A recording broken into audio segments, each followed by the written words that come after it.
نبی کریم صلی اللہ تعالیٰ علیہ وسلم نے رمضان شریف میں تراویح کی نماز ادا کی ہے اور 20 رکعات بھی نبی کریم صلی اللہ تعالیٰ علیہ وسلم نے ادا کی، لیکن نبی کریم صلی اللہ تعالیٰ علیہ وسلم نے اس کو کنٹینیو نہیں فرمایا۔ خود ہی حضور علیہ الصلوۃ والسلام نے جواب میں ارشاد فرمایا کہ کہیں میری امت پر یہ فرض نہ ہو جائے۔ Please like this video.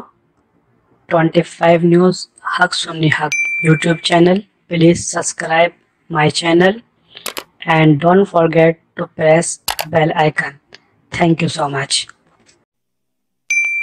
دیکھیے ہمارے آقا صلی اللہ علیہ وسلم ہم پر کتنے رحم فرما ہے، کتنے کرم فرما ہے کہ ایک جگہ تو یہ فرمایا کہ اگر میری امت میں تکلیف کا مجھے خوف نہ ہو، اندیشہ نہ ہو، او کما قال، تو میں عشاء کی نماز کو تاخیر میں کر دیتا، دیر سے کر دیتا، اور مسواک کرنا ہر نماز سے پہلے فرض کر دیتا۔ میں اگر چاہتا میری امت کی تکلیف کا خیال نہ ہوتا تو میں عشاء کی نماز کو لیٹ کر دیتا اور مسواک کو ہر نماز سے پہلے فرض کر دیتا۔ کیوں ہمارے آقا صلی اللہ علیہ وسلم نے اس طرح نہیں فرمایا؟ تاکہ امت کو تکلیف نہ ہو۔ نماز فرض کی اللہ تبارک و تعالی نے، لیکن کب پڑھی جائے، کس طرح پڑھی جائے، وہ اللہ کے حبیب صلی اللہ تعالی علیہ وسلم کی زبان اقدس پہ ڈیپینڈ کرتا ہے، حضور علیہ الصلوۃ والسلام کے افعال پر ڈیپینڈ کرتا ہے۔ اللہ تعالیٰ کے رسول صلی اللہ علیہ وسلم کا یہ فرمانا کہ میری امت میں مجھے تکلیف کا خیال نہ ہوتا تو میں دیر سے کر دیتا عشاء کو، اور میں مسواک کو ہر نماز سے پہلے فرض قرار دیتا۔ ہمارے آقا صلی اللہ علیہ وسلم اتنے رحم دل کہ جانتے تھے کہ میری امت میں کمزور لوگ بھی ہوں گے، عشاء کی نماز تاخیر سے نہیں پڑھ پائیں گے اگر تاخیر سے فرض کیا جائے، مسواک ہر نماز سے پہلے نہیں کر پائیں گے، فرض ہو جائے گا۔ اللہ اکبر! اس لیے رحم والے آقا، رحمت والے آقا صلی اللہ علیہ وسلم ہم پر نظر کرم فرماتے ہوئے اس میں تخفیف فرما دی۔ تو انہی میں سے ایک یہ اختیار بھی، یہ بھی تو اختیار ہوا کہ حضور علیہ السلام نے فرمایا کہ میں نے یہ کیا ہے، ورنہ میں اس کو لیٹ کر دیتا، تو یہ بھی تو اختیار ہوا۔ اور یہاں ایک اور اختیار نبی کریم صلی اللہ علیہ وسلم نے خود ہی فرمایا، تراویح کی نماز کے لیے کنٹینیویشن نہیں فرمایا، کیوں؟ تاکہ میری امت پر فرض نہ ہو جائے۔ اللہ اکبر! ہمارے آقا صلی اللہ علیہ وسلم کی اب یہ سنت رہ گئی، یہ سنت ہے تراویح کی نماز ادا کرنا۔ لیکن آپ جانتے ہیں نماز تراویح کے تعلق سے رمضان شریف کا مہینہ شروع ہوتے ہی یا شروع ہونے سے پہلے فیس بک کے ذریعے، ای میلز کے ذریعے، واٹس ایپ کے ذریعے، سوشل میڈیا کے ذریعے تراویح کے تعلق سے گفتگو اتنی بڑھ جاتی ہے کہ 20 رکعت پڑھنا یہ بدعت ہے، 8 رکعت پڑھنا یہی سنت سے ثابت ہے۔ اب آئیے ہم حدیث کی روشنی میں نماز تراویح کو ثابت کرتے ہیں اور 20 رکعت بھی ثابت کرتے ہیں، اور انشاءاللہ ہم ان حدیثوں کو بھی یہاں پیش کریں گے جن حدیثوں کو پیش کر کے یہ لوگ کہتے ہیں کہ نماز تراویح 20 نہیں بلکہ صرف 8 ہے۔ آئیے سب سے پہلے بخاری شریف اس وقت مترجم میرے ہاتھ میں ہے، چونکہ ویڈیو کی وجہ سے، کبھی آئی پیڈ کے سسٹم کی وجہ سے آپ کو شاید لیٹرز الٹے نظر آتے ہوں گے۔ کسی کو چاہیے اسکین پیج تو انشاءاللہ بعد میں ہم اس کو بھجوا دیں گے، یا پھر آپ ایڈمن سے رابطہ کر کے اس کو حاصل کر سکتے ہیں۔ بخاری شریف میں امام بخاری رضی اللہ تعالی عنہ نے نماز کا باب باندھا ہے، اس میں نماز تہجد کا باب بھی باندھا ہے۔ امام بخاری نے رمضان شریف کا باب بھی اپنی کتاب بخاری شریف میں باندھا ہے۔ امام بخاری رضی اللہ تبارک و تعالی عنہ نے اس باب میں، یعنی رمضان شریف کے باب میں، حضور علیہ الصلوۃ والسلام کی نماز رمضان میں کیسی ہوتی تھی اس پر ایک باب قائم کیا، اور یہ ہے میرے پاس جو مترجم بخاری شریف ہے، یہ پبلش ہوئی ہے اللہم صلی وسلم وبارک علیہ فرید بک ڈپو دہلی سے یہ بخاری شریف جو چھپی ہے، اس میں صفحہ نمبر اللہم صلی وسلم وبارک علیہ 715 پیج نمبر 715 میں سیدنا امام بخاری رضی اللہ تبارک و تعالی عنہ نے ایک باب قائم فرمایا جس کا نام ہے باب فصل من قام رمضان، رمضان کی راتوں میں قیام کی فضیلت، رمضان کی راتوں میں قیام کی فضیلت۔ اس باب میں نبی کریم صلی اللہ تعالی علیہ وسلم کی تراویح کی نماز ادا کرنا ثابت ہے، اور یہ بھی لکھا ہوا ہے کہ نبی کریم صلی اللہ تعالی علیہ وسلم اس کو کنٹینیو اس لیے نہیں فرمائے تاکہ امت پر فرض نہ ہو جائے۔ اس کے بعد حضرت عمر بن خطاب رضی اللہ تبارک و تعالی عنہ کا فرمان یہ بھی موجود ہے۔ حضرت ابو ہریرہ رضی اللہ تبارک و تعالی عنہ روایت کرتے ہیں کہ رسول کریم صلی اللہ علیہ وسلم نے فرمایا، جو شخص رمضان میں رات کو ایمان و یقین کے ساتھ قیام کرتا ہے تو اس کے پچھلے گناہ بخش دیے جاتے ہیں۔ اس کے بعد اللہم صلی وسلم مبارک اللہم صلی وسلم مبارک علیہ صلی اللہ تعالی علی النبی الامی وآلہ صلی اللہ تعالی علیہ وسلم صلاۃ و سلام علیک یا سیدی یا حبیبی یا رسول اللہ صلی اللہ علیہ وسلم۔ اس کے بعد فرمایا کہ حضرت ابو بکر رضی اللہ تعالیٰ عنہ کے دور خلافت اور حضرت عمر بن خطاب رضی اللہ تعالیٰ عنہ کی دور خلافت میں ابتدائی زمانے میں بھی یہی حال رہا۔ عبد الرحمن کہتے ہیں کہ میں حضرت عمر کے ہمراہ رمضان کی ایک رات مسجد میں گیا تو لوگوں کو الگ الگ نماز پڑھتے ہوئے دیکھا۔ کہیں ایک شخص نماز پڑھ رہا ہے تو کچھ اور لوگ بھی اس کے ساتھ نماز پڑھ رہے ہیں۔ حضرت عمر نے کہا کہ میرے خیال میں انہیں ایک ہی قاری پر متعلق کر دیا جائے تو زیادہ بہتر ہے۔ چنانچہ ان سب کو ابی ابن کعب رضی اللہ تعالیٰ عنہ کی اقتدا پر جمع کر دیا۔ پھر میں ان کے ساتھ دوسری رات گیا تو وہ قاری کے ساتھ نماز پڑھ رہے تھے۔ حضرت عمر رضی اللہ تبارک و تعالی عنہ بولے، یہ اچھی بدعت ہے، اور رات کا وہ حصہ جس میں لوگ سو جاتے ہیں اس سے بہتر ہے جس میں کھڑے ہوئے ہیں اور ابتدائی حصے میں کھڑے ہوتے تھے۔ تو اس حدیث پاک میں یہاں جو امام بخاری رضی اللہ تعالیٰ عنہ نے نقل فرمایا، یہاں بالکل واضح ہے کہ حضرت عمر بن خطاب رضی اللہ تعالیٰ عنہ نے جب لوگوں کو دیکھا کہ وہ الگ الگ نماز پڑھ رہے ہیں، ان سب کو جمع فرمایا۔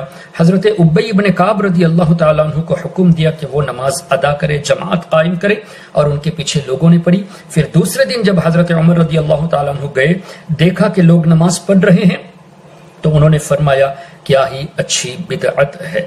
تو یہاں یہ ثابت ہوتا ہے کہ حضرت عمر بن خطاب رضی اللہ تعالیٰ عنہ کے زمانے سے نماز تراویح باقاعدہ جماعت کے ساتھ 20 رکعت پڑھنے کا 20 رکعت کی شروعات حضرت عمر بن خطاب رضی اللہ عنہ نے کی۔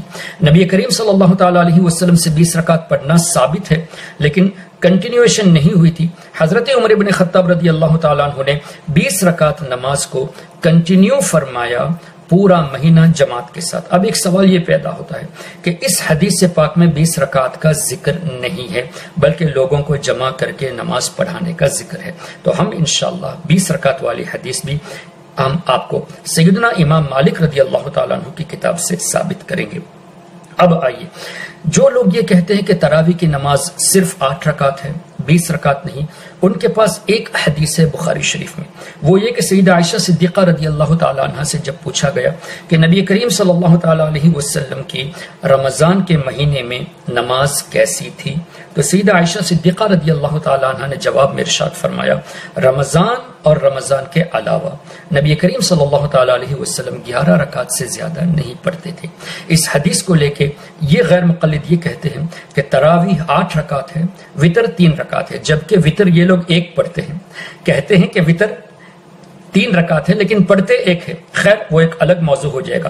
اگر وتر 1 رکعت ہے تو تراویح 10 ہونی چاہیے، لیکن یہ لوگ تراویح کو 8 پیش کرتے ہیں۔ ہمارا جواب یہ ہے کہ سیدنا امام بخاری رضی اللہ تعالیٰ عنہ نے جو سیدہ عائشہ صدیقہ رضی اللہ تعالیٰ عنہ کی روایت کو یہاں پیش کیا ہے، اسی حدیث پاک کو امام بخاری نے تہجد کے باب میں بھی قائم فرمایا ہے، رمضان کے باب میں بھی اور تہجد کے باب میں بھی اس حدیث کو نقل فرمایا ہے، جس سے یہ پتا چلتا ہے کہ یہ تراویح کی بات نہیں ہو رہی، بلکہ رمضان شریف کی راتوں میں حضور علیہ الصلوۃ والسلام تراویح بھی پڑھتے تھے اور تہجد بھی پڑھتے تھے۔ چونکہ باب رمضان شریف کا ہے تو حضور علیہ الصلوۃ والسلام رمضان شریف کے مہینے میں تراویح پڑھتے تھے، یہ حدیث پاک ابھی ہم نے پڑھی، اور اس کے بعد سیدہ عائشہ صدیقہ رضی اللہ تعالیٰ عنہا والی روایت، وہ رمضان شریف ہی میں حضور علیہ الصلوۃ والسلام تہجد بھی پڑھتے تھے، اور یہ بھی سیدہ عائشہ صدیقہ نے فرمایا رمضان شریف میں اور رمضان کے علاوہ 11 رکعت سے زیادہ نہیں پڑھتے تھے، اب اس کو ہم تراویح مان لیں گے تو رمضان کے علاوہ اس بات پر کیوں کوئی بات چھیڑتا نہیں ہے؟ شعبان کے مہینے میں کوئی یہ کیوں نہیں کہتا کہ تم لوگ 8 کیوں نہیں پڑھتے، تم لوگ کیوں خالی بیٹھے ہو، 8 رکعت پڑھنی چاہیے، صرف رمضان میں یہ بات کیوں کرتے ہیں؟ اللہ اکبر، ان کو چاہیے اگر یہ تراویح ہے تو رمضان کے علاوہ یعنی شعبان کے مہینے میں، شوال کے مہینے میں، ذی قعدہ کے مہینے میں، محرم کے مہینے میں، تمام مہینوں میں 8 رکعت پابندی کے ساتھ پڑھا جائے، لیکن یہ لوگ اس طرح نہیں کرتے۔ اب حضور علیہ الصلوۃ والسلام کی یہ 2 حدیثیں، 2 افعال یہاں بیان کیے گئے، غور سے سنیے گا محترم حضرات، آپ لوگوں کو ان لوگوں کو جواب دینے کے لیے آپ کو شاید اس سے مدد ملے۔ باب ہے رمضان کی راتوں میں قیام کی فضیلت۔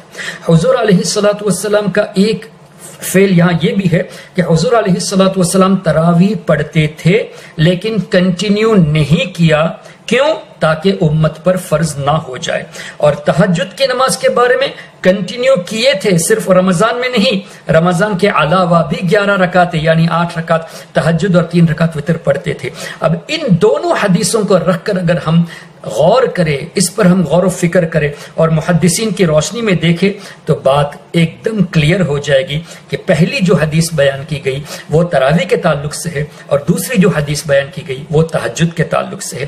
اگر دونوں کو تراویح مانے تو تراویح رمضان شریف میں حضور علیہ السلام 11 رکعت پڑھتے تھے، رمضان کے علاوہ بھی پڑھتے تھے، مطلب کنٹینیو پڑھتے تھے۔ اگر یہ تراویح ہے تو پھر دوسری جو پہلی حدیث بیان کی اس میں حضور علیہ الصلوۃ والسلام کا یہ فرمانا کیوں ہے کہ میں کنٹینیو اس لیے نہیں کیا تاکہ امت پر فرض نہ ہو جائے؟ اس سے صاف پتہ چل گیا، اللہ اکبر، کہ تراویح الگ سے بیان کی گئی اور تہجد کی نماز الگ سے بیان کی گئی، اور رمضان کے باب میں اس لیے بیان کی گئی کہ رمضان میں حضور علیہ الصلوۃ والسلام کا تراویح پڑھنا بھی ثابت ہے اور تہجد پڑھنا بھی ثابت ہے۔ اب امام بخاری رضی اللہ تعالیٰ عنہ نے اسی حدیث پاک کو تہجد کے باب میں بھی نقل فرمایا، تو کیا پتا چلا؟ تہجد کی نماز حضور علیہ الصلوۃ والسلام رمضان میں بھی پڑھتے تھے، رمضان کے علاوہ بھی پڑھتے تھے۔ اب ان غیر مقلدوں سے ہمارا یہ سوال ہے، تم لوگ یہ کہتے ہو بخاری شریف کی حدیث کو لے کے ان کے پاس اور کوئی دلیل نہیں بخاری شریف سے، صرف ایک ہی دلیل ہے، یہ کہنا کہ سیدہ عائشہ صدیقہ نے فرمایا رمضان اور غیر رمضان میں 11 سے زیادہ نہیں پڑھتے تھے، اس لیے تراویح 8 رکعت ہے، وتر 3 رکعت ہے۔ اب آپ کو یہ سوال قائم کرنا ہے، اگر یہی بات ہے تو امام بخاری ہی نے اسی کتاب میں اور اسی باب میں وہ حدیث بھی نقل فرمائی کہ جہاں یہ لکھا ہے کہ حضور علیہ الصلوۃ والسلام نے کنٹینیو نہیں فرمایا، تو وہ کون سی نماز تھی؟ اگر یہ تراویح ہے تو وہ کون سی نماز تھی؟ اللہ اکبر، اب ماننا پڑے گا کہ وہ تراویح کی نماز اور یہ تہجد کی نماز۔ اب جب یہ لوگ اس بات پہ پھنس چکے تو اب انہوں نے ایک نئی بات شروع کر دی کہ تراویح، قیام اللیل، تہجد یہ سب ایک ہی چیز ہے، تراویح کوئی الگ چیز نہیں، قیام اللیل الگ چیز نہیں، تہجد الگ چیز نہیں، یہ تینوں ایک ہی چیز ہے۔ تو ہمارا ان کو یہ جواب، ویری سمپل سا جواب، اگر تہجد، قیام اللیل اور تراویح ایک ہی چیز ہے تو کیا تم امام بخاری رضی اللہ تعالیٰ عنہ سے علم میں بڑھ چکے ہو؟ امام بخاری رضی اللہ عنہ نے تہجد کا باب الگ سے قائم فرمایا، قیام اللیل کا باب الگ سے قائم فرمایا اور تراویح کا باب الگ سے قائم فرمایا۔ تم کہتے ہو یہ تینوں ایک ہے، تراویح، تہجد، قیام اللیل ایک ہی ہے، لیکن امام بخاری نے الگ الگ باب قائم فرمائے، تو کیا امام بخاری رضی اللہ تعالیٰ عنہ سے زیادہ تم علم رکھتے ہو؟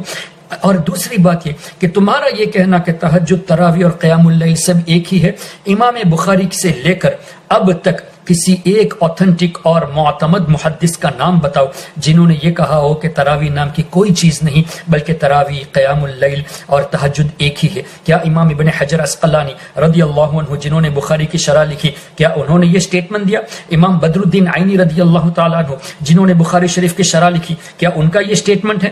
سیدنا امام نووی رضی اللہ عنہ جنہوں نے مسلم شریف کی شرح لکھی، کیا ان کا یہ سٹیٹمنٹ ہے؟ یہ سٹیٹمنٹ تو آج کل غیر مقلدین لائے ہیں کہ تراویح، تہجد اور قیام اللیل ایک ہے۔ وہ بھی کیوں لائے؟ جب پھنس چکے، جب سننے علماء نے یہ دلائل پیش کیے کہ بخاری شریف کی روایت سے تم جو پیش کرتے ہو سیدہ عائشہ صدیقہ والی روایت کو لے کر کہ تراویح صرف 8 ہے، اب پھنس چکے۔ کیوں؟ کہ اگر تراویح مانیں گے تو رمضان کے علاوہ بھی تراویح پڑھنی پڑے گی اور رمضان کے علاوہ کوئی ان کا اعتراض نہیں ہوتا۔ اور دوسری اسی باب میں، رمضان کے باب میں، امام بخاری نے تراویح کی نماز کا تذکرہ بھی فرمایا جہاں حضور علیہ الصلوۃ والسلام کا یہ فعل کہ کنٹینیو نہ فرمانا امت پر فرض ہونے کے خوف سے کہ فرض ہو جائے گی، اس لیے انہوں نے کنٹینیو نہیں فرمایا۔ یہ حدیث پاک بھی اسی باب میں ہے۔ اگر مان لے کہ یہ تہجد کی بات ہے تو تراویح اس کو ماننا پڑے گا، اور اگر یہ تراویح ہے تو اس کے بارے میں ان لوگوں کا کیا کہنا ہوگا۔ الحمدللہ جب یہ پھنس گئے تو نئی بات یہ لائے کہ تراویح، تہجد، قیام اللیل سب ایک ہی چیز ہے، اور یہ سٹیٹمنٹ کسی محدث سے نہیں دکھا سکتے، کسی مفسر سے نہیں دکھا سکتے۔ ہاں ان کے نام نہاد مفسر اور محدث سے دکھا سکتے ہیں۔ ہم اکابرین کی بات کرتے ہیں، امام بخاری کے شاگردوں میں سے اور محدثین جنہوں نے شروحات لکھی ہے، بڑے بڑے ایکسپٹڈ محدثین نے جو شروحات لکھی ہے، ان کے نام سے پیش کرو کہ امام ابن حجر نے کہا، یا امام نووی نے کہا، یا امام بدر الدین عینی نے کہا، یا سیدنا شیخ عبدالحق محدث دہلوی رحمۃ اللہ علیہ نے کہا، یا امام تقی الدین سبکی رحمۃ اللہ علیہ نے کہا۔ کسی ایک محدث یا مفسر کو یہ ہرگز نہیں دکھا سکتے۔ دوسری بات، جب اس میں بھی پھنس چکے، چونکہ تراویح، قیام اللیل، تہجد یہ ایک کہہ کے پھنس گئے، اس لیے کہ امام بخاری نے الگ الگ باب قائم کیے، تو یہ امام بخاری سے زیادہ ہوشیار تو نہیں ہو سکتے۔ اب بچنے کا ایک راستہ ان کو مل گیا۔ وہ راستہ کیا ہے کہ امام مالک رضی اللہ تعالیٰ عنہ کی موطا امام مالک رضی اللہ تعالیٰ عنہ انہوں نے پیش کی، اور اس میں ایک حدیث پاک جو رمضان کے تعلق سے لکھی گئی ہے، اللہ اکبر۔ اس میں یہ ہے کہ سیدنا امام مالک رضی اللہ تعالیٰ عنہ نے ایک حدیث پاک نقل کی کہ سیدنا عمر بن خطاب رضی اللہ تبارک و تعالی عنہ نے حکم دیا کہ 8 رکعت نماز تراویح پڑھائی جائے۔ یہ موطا امام مالک، یہ رضا اکیڈمی سے چھپی ہے، مترجم حضور کی نماز اللہم صلی وسلم مبارک علیہ، اللہم صلی وسلم مبارک علیہ، صلی اللہ تعالی علی محمد صلی اللہ تعالی علیہ وسلم۔ اس میں تراویح کا باب 1 منٹ، اللہم صلی وسلم مبارک علیہ صلی اللہ علیہ وسلم۔ ہاں، پیج نمبر 120، موطا امام مالک مترجم، publish by Raza academy, page number 120۔ سیدنا امام مالک رضی اللہ تعالیٰ عنہ نے باب قائم فرمایا، کتاب الصلاۃ فی رمضان، رمضان میں تراویح پڑھنے کی ترغیب، باب الترغیب فی الصلاۃ فی رمضان۔ اس باب میں سیدنا امام مالک رضی اللہ تعالیٰ عنہ نے یہ نقل فرمایا، اس میں بھی یہی حدیث پہلے مذکور ہے کہ حضور علیہ الصلوۃ والسلام نے کنٹینیو جماعت سے نماز نہیں پڑھائی تاکہ یہ اس خوف سے کہ فرض نہ ہو جائے۔ یہاں لکھا ہوا ہے کہ آپ نے فرمایا کہ میں نے دیکھ لیا تم نے کیا اور انہیں روکا مجھے تمہارے پاس آنے سے، مگر اس خدشہ نے کہ یہ نماز تم پر فرض نہ ہو جائے۔ تو حضور علیہ الصلوۃ والسلام تراویح فرض نہ ہونے کے لیے کنٹینیو اس کو جماعت سے نہیں فرمایا۔ اس کے بعد سیدنا امام مالک رضی اللہ تعالیٰ عنہ نے ایک اور حدیث پاک نقل کی، جس میں یہ لوگ جو غیر مقلدین پیش کرتے ہیں کہ امام مالک رضی اللہ تعالیٰ عنہ نے یہ نقل کیا کہ حضرت عمر بن خطاب رضی اللہ تعالیٰ عنہ نے حکم دیا کہ تم لوگوں کو نماز پڑھاؤ، اور 8 رکعت نماز پڑھانے کا حکم دیا، صلی اللہ علیہ محمد صلی اللہ تعالی علیہ وسلم۔ سائب بن یزید نے فرمایا کہ حضرت عمر بن خطاب رضی اللہ تعالیٰ عنہ نے حضرت ابی بن کعب اور حضرت تمیم داری کو حکم دیا کہ وہ لوگوں کو 11 رکعت نماز پڑھایا کرے۔ اب حضرت عمر بن خطاب رضی اللہ تعالیٰ عنہ نے حکم دیا کہ 11 رکعت نماز پڑھائے۔ اب اس سٹیٹمنٹ کو لے کر ان لوگوں کا یہ کہنا ہے کہ دیکھو امام مالک 4 اماموں میں سے ایک امام، انہوں نے اپنی کتاب میں یہ لکھا ہے کہ حضرت عمر بن خطاب رضی اللہ تعالیٰ عنہ نے 11 رکعت پڑھانے کا حکم دیا، جس سے یہ ثابت ہوتا ہے کہ تراویح 8 رکعت ہے اور وتر 3 رکعت ہے۔ تو ہمارا پہلا سوال ان سے تو یہ ہے کہ امام مالک رضی اللہ تعالیٰ عنہ کو تم کب سے ماننے لگے؟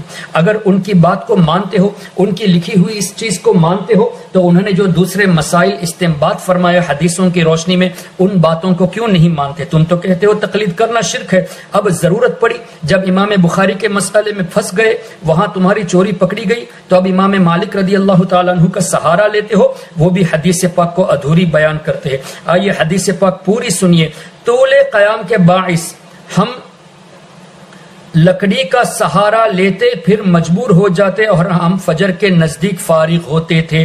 یعنی نماز تراویح اتنی طویل ہوتی تھی، بہت طویل نمازیں ہوتی تھی، تو ہم لوگ فجر کے وقت یعنی ختم کرتے تھے، یعنی سحری بھی جلدی جلدی میں کرتے تھے، جیسے کہ دوسری روایات سے ثابت ہے۔ اس کے بعد حضرت عمر بن خطاب رضی اللہ تعالیٰ عنہ کا ایک اور حکم اسی حدیث کے فوراً بعد نقل کیا گیا. یہ حدیث پاک کتاب الصلاۃ فی رمضان میں حدیث نمبر 4 ہے، جس میں 11 رکعت پڑھانے کا حکم دیا. یہ اوپر جو بیان کی گئی ہے حدیث نمبر 4. حدیث نمبر 5 اور 6 دیکھ لیجئے. حدیث نمبر 5 میں یہ لکھا ہوا ہے کہ حضرت عمر کے زمانے میں رمضان شریف کے اندر لوگ 23 رکعت نماز پڑھا کرتے تھے. اس حدیث کو کیوں نہیں لیا؟ امام مالک رضی اللہ تعالیٰ عنہ کی روایت کردہ حدیث کو ایک تو تم نے لے لی کہ انہوں نے حکم دیا، یعنی حضرت عمر نے حکم دیا کہ 11 رکعت پڑھایا جائے. اسی باب میں اسی حدیث کے بعد دوسری حدیث، یہ حدیث نمبر 4 ہے اس باب کی، اور حدیث نمبر 5 اسی باب کی. یہاں جو لکھا ہوا ہے کہ حضرت عمر بن خطاب رضی اللہ تعالیٰ عنہ کے زمانے میں 23 رکعتیں پڑھی جاتی تھی، یعنی 20 تراویح اور 3 وتر. اس روایت کو کیوں نہیں لیتے؟ اور اسی کے بعد ایک اور حدیث پاک، وہاں بھی 20 رکعتوں کا تذکرہ لکھا ہوا ہے. یعنی انہوں نے فرمایا کہ قاری سورہ بقرہ کو 8 رکعتوں میں پڑھتا، اور جب باقی 12 رکعتیں پڑھی جاتی تو لوگ دیکھتے کہ وہ ہلکی کر رہی ہے. یعنی 20 رکعت نماز تراویح ہوتی تھی، 8 رکعت میں سورہ بقرہ کی تلاوت بہت لمبی ہو جاتی تھی، تو باقی 12 رکعتوں میں تلاوت کو کم کر دیتے تھے. اب دیکھیے، ایک روایت کو انہوں نے ایکسپٹ کیا کہ حضرت عمر بن خطاب نے حکم دیا کہ 11 پڑھی جائے، 8 رکعت تراویح اور 3 وتر.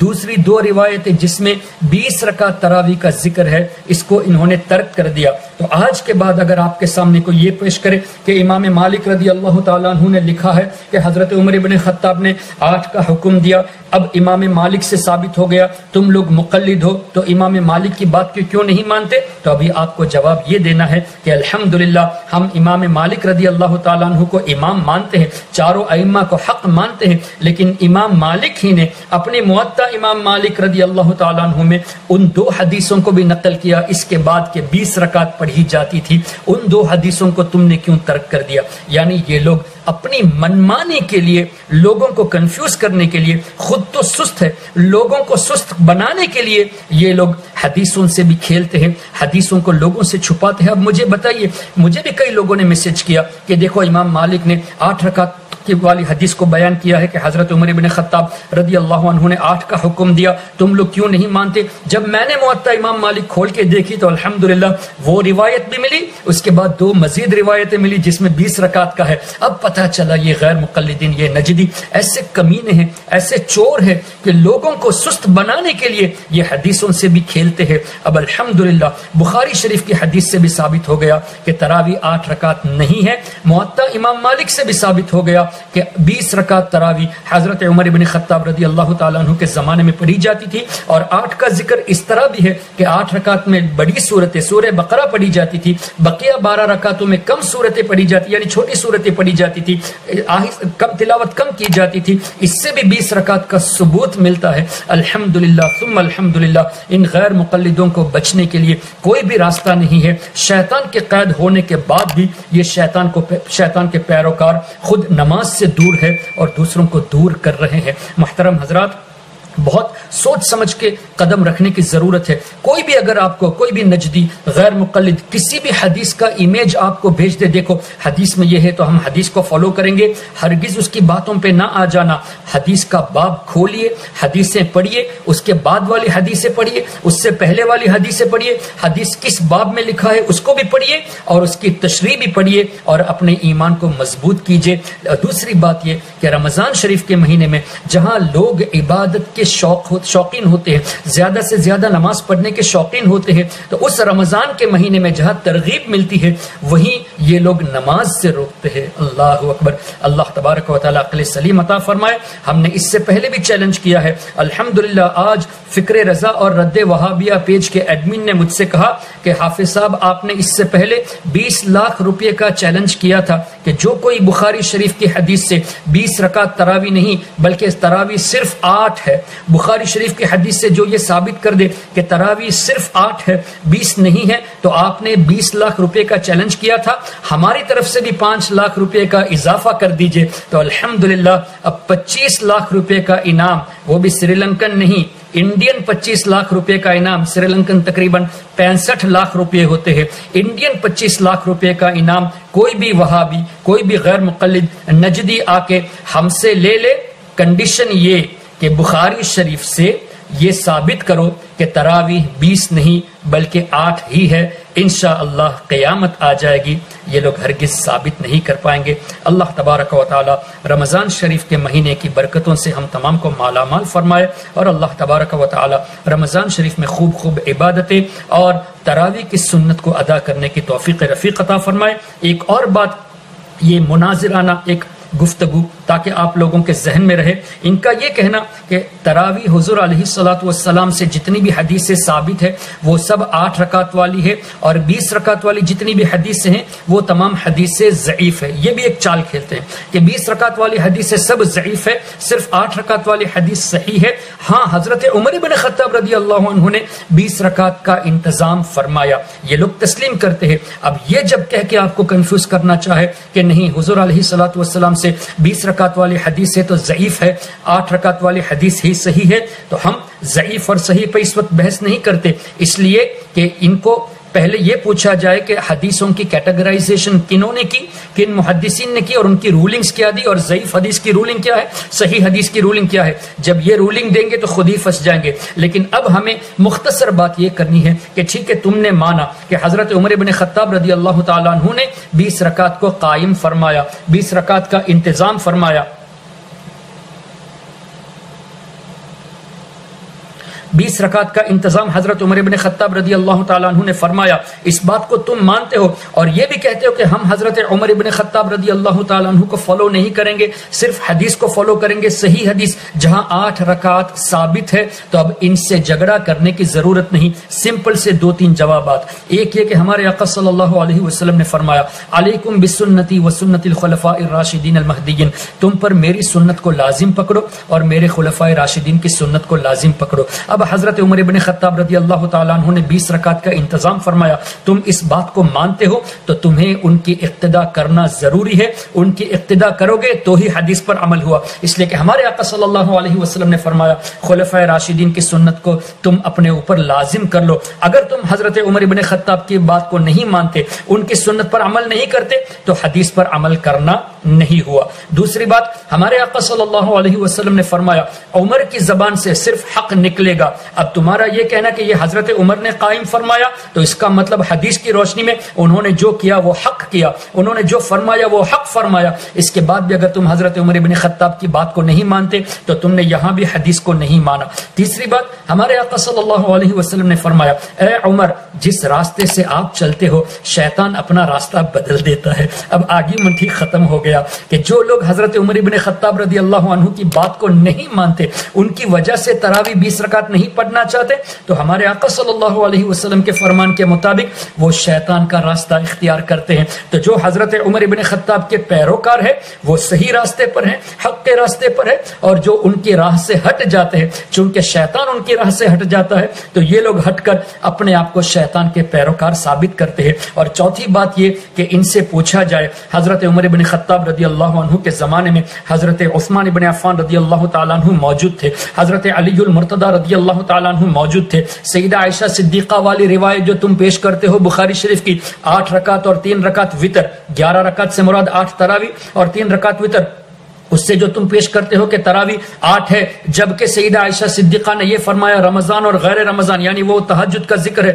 جو میں نے شروع میں بتا دیا، اس وقت سیدہ عائشہ صدیقہ رضی اللہ تعالیٰ عنہا بھی موجود تھی، تو حضرت عثمان ابن عفان نے کوئی آبجیکشن نہیں کیا، حضرت علی ابن ابی طالب نے کوئی آبجیکشن نہیں کیا، سیدہ عائشہ صدیقہ نے کوئی آبجیکشن نہیں کیا، حضرت ابی ابن کعب نے کوئی آبجیکشن نہیں کیا، کسی صحابی نے کوئی آبجیکشن نہیں کیا، صرف تم ہی غیر مقلدین صحیح ہو، کسی صحابی نے آبجیکشن نہیں کیا، تم آبجیکشن کرتے ہو، اس کا مطلب تم نے خود ہی اقرار کر لیا کہ تم صحابہ کے طریقے پہ نہیں چلتے، اور جو صحابہ کے طریقے پہ نہیں چلتا وہ قرآن کی روشنی میں اور حدیث کی روشنی میں غلط طریقے پر ہے، اس لیے کہ اللہ نے فرمایا وَمَن يُشَاقِقِ الرَّسُولَ مِن بَعْدِ مَا تَبَيَّنَ لَهُ الْهُدَى وَيَتَّبِعْ غَيْرَ سَبِيلِ الْمُؤْمِنِينَ، واضح ہونے کے بعد جو مومنین کے راستے سے ہٹ کر کوئی راستہ اختیار کرے، وَيَتَّبِعْ غَيْرَ سَبِيلِ الْمُؤْمِنِينَ، مومنوں کے راستے سے ہٹ کر کوئی راستہ اختیار کرے، نُوَلِّهِ مَا تَوَلَّى، اللہ ان کو اسی راستے پر رکھے گا۔ تو یہ غیر مقلدین اگر اسی ضد میں رہیں گے تو یہ اللہ تعالیٰ ان کو اسی راستے پر رکھے گا،